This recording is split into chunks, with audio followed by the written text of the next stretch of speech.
Hi friends, 100 grams wait ఎక్కువ అనేసి వినేష్ భోగర్ని అయితే నిజంగా ఒలింపిక్స్ నుంచి ఫినాల్ నుంచి డిస్క్వాలిఫై చేశారు. ఎంత దారుణం ఎంత దారుణం, నిజంగా చీప్ పాలిటిక్స్ అనిపించింది నాకు. ఎందుకు చీప్ పాలిటిక్స్ ఉన్నానంటే 3 days బ్యాక్ ఇదే ఒలింపిక్స్ సంబంధించి కిక్ బాక్సింగ్ లో అమ్మాయి బదులు వేరే పర్సన్ దింపారండి.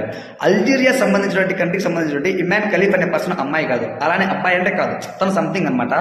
డిఎన్ఏ టెస్ట్ లో కూడా తనకి ఏంటంటే ఎక్స్పెక్టెడ్ హార్మోన్స్ ఎక్కువైపోయి టెస్టోస్టెరాన్ హార్మోన్, అది మేల్ హార్మోన్ అనమాట, మేల్లో ఉంటుంది హార్మోన్. ఆ హార్మోన్ మగవాళ్ళకి ఎంత ఉందో అంత హార్మోన్ తినులో ఉంది. ఓకే, సో కాబట్టి అలాంటి పర్సన్ ఎలా యాక్సెప్ట్ చేస్తారండి?